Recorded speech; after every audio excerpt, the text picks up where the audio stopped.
Let me show you how to make homemade bone broth so you don't have to pay $12.99 for 1 quart. First of all, we got to roast our bones. These are soup bones that I got from the farmer's market from one of the beef farmers. And then I also grabbed some marrow bones. Both are not necessary, but I wanted the bone marrow, so that's why I bought both.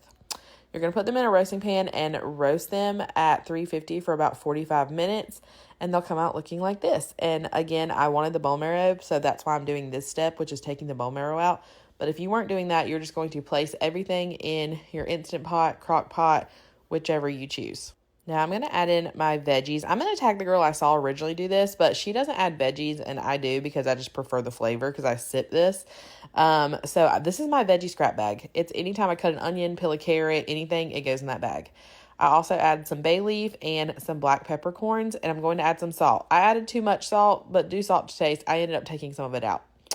Now we're going to do some garlic heads. I just chopped them in half, shoved them in there. Put whatever vegetables you like. It's up to you. After you have everything in your pot, go top it with water until it's like to the max fill line. And then we're going to add some apple cider vinegar. This helps bring the collagen out of the bones.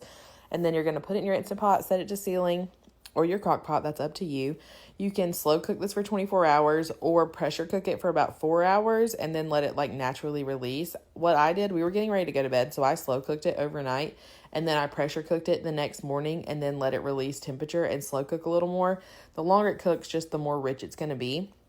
And I loved it. And then you're going to strain this through a mesh sieve and put it in the fridge. When you get this out of the fridge the next morning, you will notice this fat cap on top of it, and that is the beef fat. You're going to cut it off and take it off. You can save this and render it down for beef tallow, which is what I plan to do with it. Or you can just throw it away. That's up to you. But I wouldn't throw it away. You could totally use it. Once all your fat is off, there you go. You have your bone broth. Like, it looks like Jell-O.